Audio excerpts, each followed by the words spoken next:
Salut tout le monde, comment allez-vous? Moi ça super et aujourd'hui on se retrouve pour une toute nouvelle vidéo. Et aujourd'hui je vais vous présenter la statuette de Roronoa-Zoro, la battle version de Bandai. Alors donc voilà, pour cette figurine vous pouvez voir déjà un premier aperçu. Alors avant de parler de la figurine, je vais tout de suite vous présenter la boîte. Donc la boîte qui est très importante dans une figurine selon moi. Hop, voilà la boîte. Alors, vous pouvez voir que, comme toutes les figurines Bandai, la face, on va dire, est transparente pour laisser voir un peu la figurine. Alors, ici, on peut voir Roronoa-Zoro, Battle Version, du japonais, ça doit être le nom de la figurine plus Battle Version, le logo de Bandai, un logo je ne sais pas quoi, et ici, un autre logo, je ne sais pas trop quoi non plus.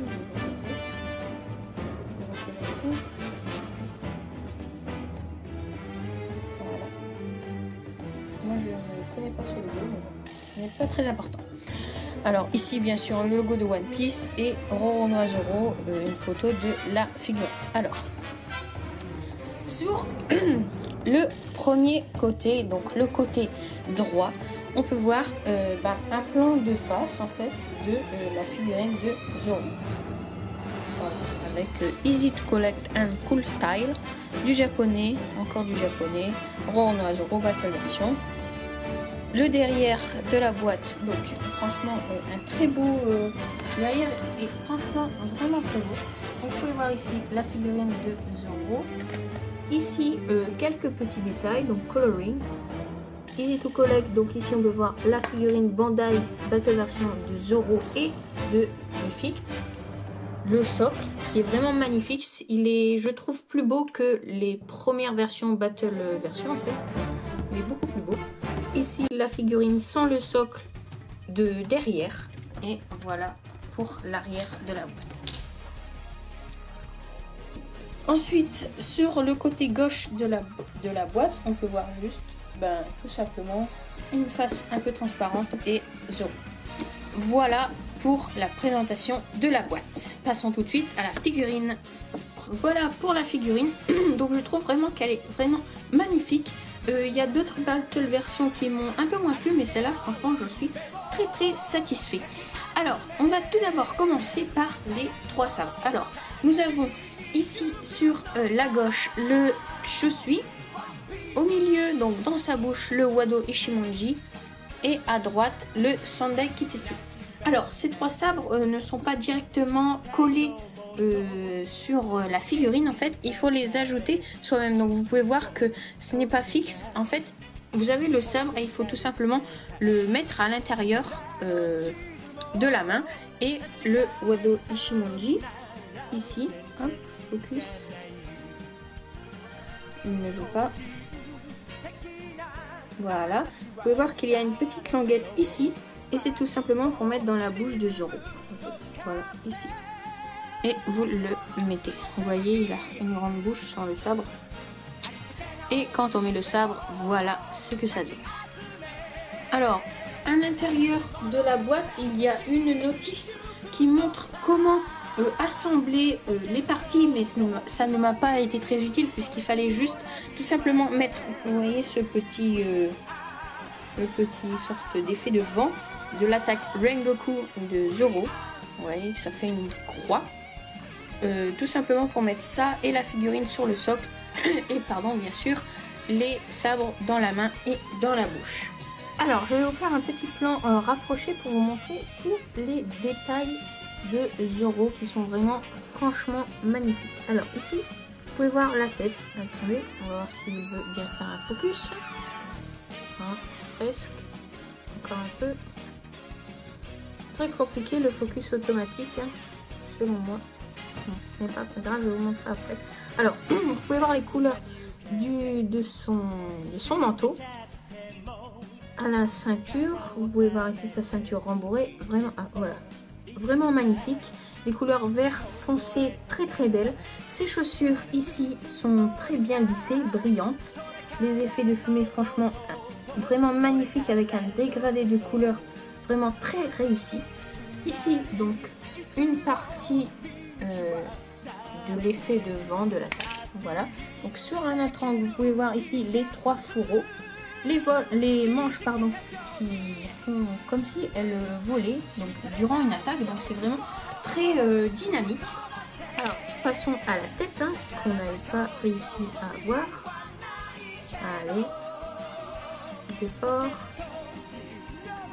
Il ne veut pas aujourd'hui, c'est incroyable. Allez. Bon. Alors ici, tant pis, hein, côté. Ici nous avons la cicatrice.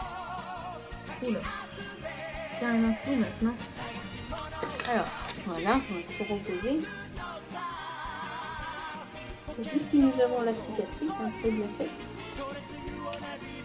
Ah voilà le focus. Donc la cicatrice vachement bien faite, vous voyez, meilleure qualité pour un focus. Et ici la tête. Très bien réussi. Les bras exactement pareil, vous voyez ici des effets de veine sur le biceps. Les avant-bras très bien réussis, les mains pareil avec, on peut voir les veines, c'est franchement incroyable. Voilà.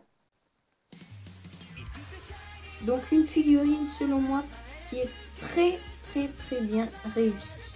Donc voilà pour la figurine. Maintenant je vais vous montrer le socle. Alors le socle se présente très simplement. Donc vous voyez ici des sortes de petits dessins qui montrent les effets manga au moment d'une attaque.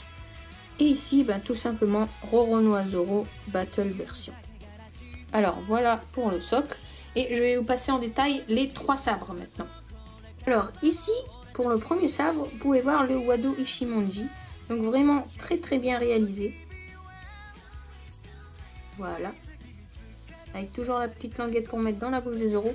La lame, donc très simple, hein, mais franchement très belle. Passons tout de suite au Shosui. Alors voilà pour le Shosui. Donc franchement magnifique. Toujours très bien réalisé. Et aussi les magnifiques dents sur la lame. Voilà. Avec un effet bleuté sur le dessous de la lame.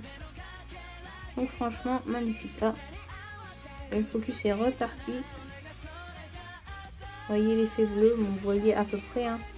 Vraiment désolé pour le focus aujourd'hui, il n'est pas très coopératif. Ah voilà. Voilà. Passons tout de suite maintenant au Sandai Kitetsu, le 3e et dernier sabre de Zoro. Donc voilà le Sandai Kitetsu, donc voilà. Vraiment un très beau sabre aussi, tout comme le Shosui et le Wado Ishimonji sont vraiment très beaux. Vous voyez la garde hein, et la lame, magnifique. Voilà.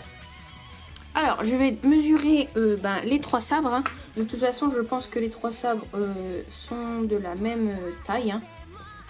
Oui c'est cela, ils sont de la même taille. Donc je vais prendre l'exemple du Sandai Kitetsu. Alors le Sandai Kitetsu mesure environ 10 cm et demi. Voilà pour les sabres. Ensuite la figurine fait de largeur, en fait la largeur des bras environ 12 cm et de hauteur environ 18 cm. Donc voilà pour cette figurine. Je remonte les sabres et je vous retrouve juste après. Voilà, c'est tout pour cette vidéo, j'espère qu'elle vous aura plu. Donc franchement, je suis vraiment très content de cette figurine, elle est vraiment magnifique.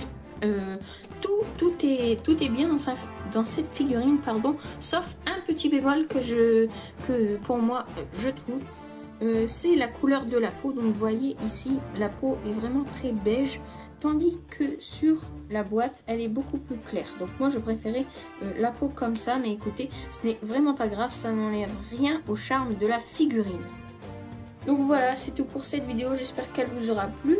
À bientôt pour de nouvelles vidéos et de nouvelles aventures. Allez, salut tout le monde et à bientôt pour une nouvelle vidéo.